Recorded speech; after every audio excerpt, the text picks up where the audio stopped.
Oke, Bunda, laporan. Iya, mungkin sedikit Bunda soal akhirnya Ayu sudah ditahan juga terkait laporannya mungkin seperti apa? Iya, kan semua proses hukum kan ada ya, ada proses hukum yang memang dari itu kan dari bulan Mei kan aku udah melaporkan. Jadi kalau sekarang ini Agustus, September, Oktober 5 bulan ditahan kan bukan proses yang maksudnya ya ada prosesnya ya gitu. Dan toh aku tidak pernah berpikir tadinya sampai sejauh ini kalau nggak beliau sendiri yang sendiri yang memang membuka aibnya sendiri kan gitu. Kalau aku dari dulu selalu ingin proses yang datang baik-baik, bicarakan gimana mau membayar atau apa. Aku selalu begitu.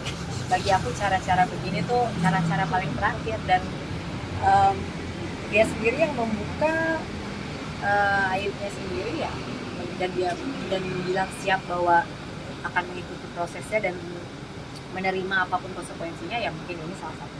Udah ini orang tuanya menjadi saksi juga ya, menjadi Ya, bagiannya juga. Mereka mengakui kesalahannya, mungkin Bunda responnya seperti apa? Aku belum lihat, jujur mas, aku tuh memang belum lihat apa orang tuanya siapa? Ayu. Oh, aku belum lihat isinya.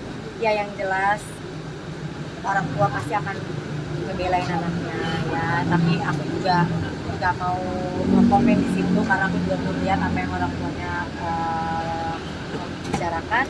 Yang jelas ya biarkan kuasa hukum aku yang mengawal kasus ini, karena aku juga lagi banyak pekerjaan lagi.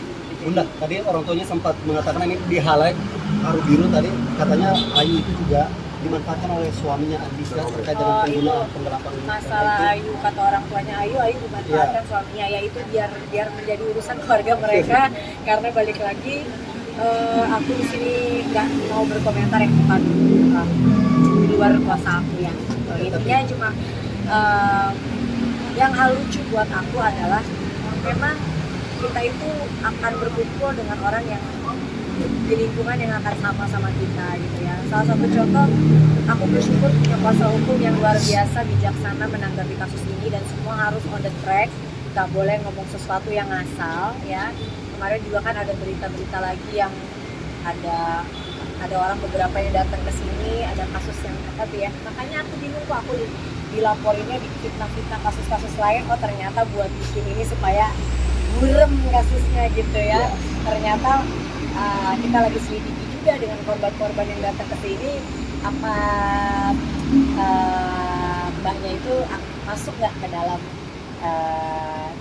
sindikat tersebut gitu. Jadi makanya aku bilang ke sini arahnya gitu. Yang jelas ini pengacara buat kuasa hukumnya memang mungkin orang pinter-pinter pasti kuasa hukumnya, tapi sayang sekali nggak punya hati nurani. Karena lucu saat mereka bilang harus sampai Mbak A seperti kliennya harus jadi tersangka juga. Kalau kuasa hukum yang benar ya, udah tahu kliennya salah, kliennya berbuat jahat, kliennya berbuat tidak baik, dengan saya yang sudah berbuat baiknya dengan kliennya, kita juga pada saat dia ketahuan tidak memakai kekerasan, seharusnya bukan itu yang kuasa hukumnya ucapkan. Kuasa hukumnya banyak bagus-bagus ya, tapi tidak punya hati nurani, lebih ke harus membicarakan orang pokoknya supaya jadi harus fitnah ini itu supaya laporannya dicabut. Nah, itu kurang etis ya. Belajarlah lebih baik lagi dalam mempunyai hati nurani pada orang lain. Jangan sampai bahasanya yang sampai kuasa hukum aku bilang ini mau udah ngaco Bun, katanya Mbak gitu ya, kok mau tersangkakan orang di atas dia yang nyakitin mbaknya, yang mencuri mbaknya, yang A sampai Z tuh mbaknya.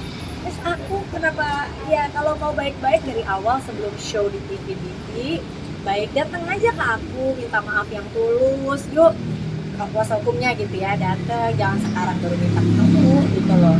Di awal kenapa harus show kemana-mana, ya datang baik-baik. Kalau memang benar mau kliennya bebas dari masalah hukum ya, siapa orang manusia yang kalau ada orang mengetuk pintunya dengan baik, mau menyelesaikan dengan baik, tidak mau. Kalau manusia yang punya akal dan hati nurani, insya Allah mau.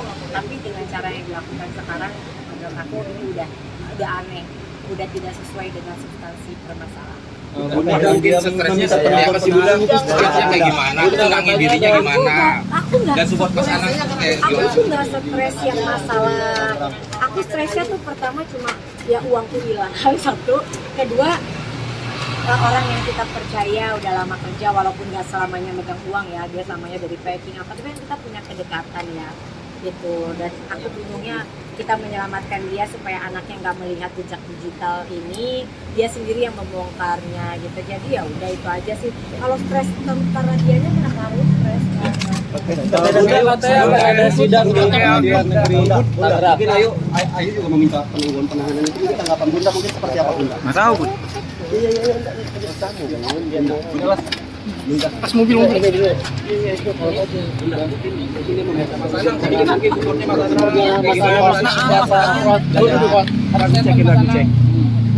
Seperti Mas Anang. Udah. Bunda, saya